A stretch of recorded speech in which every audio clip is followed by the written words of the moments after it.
After the Bangladesh Liberation War in 1971, the country was in dire straits. People were literally roaming the streets begging for food. Because of where we lived, we received regular visits from desperate and hungry people. My mother never turned them away. She always managed to find a small amount of food to give them. And it may have been just a handful, but it was something. And I was a young child at the time and found the beggars annoying because they interrupted my studies. So I told my mother to stop answering the door so they would stop coming. My mother refused, telling me that these poor people were hungry, even starving. If we don't help them, who will? The beggars continued to come, and my mothers continued to find food to share with them. At the time, I was resentful of what she was doing.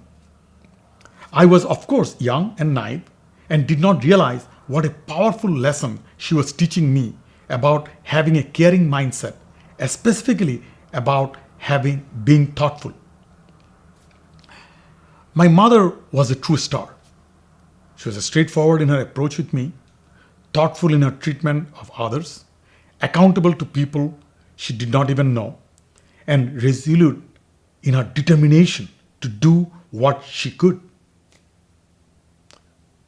Mother knew there was no way she could solve all the country's problems.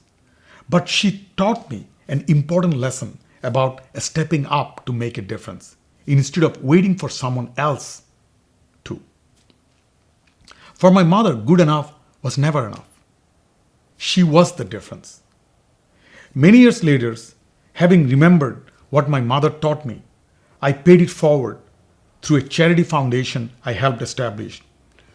We found 10 families that needed help feeding their children and helped feed them. We could not solve all their problems, but we were able to help them in a positive way. Most importantly, we let them know that someone cared about them. If each of us does just one small gesture each day to make a positive difference in the life of someone else, amazing things can happen. It is not someone else's job to be the difference. It's your job.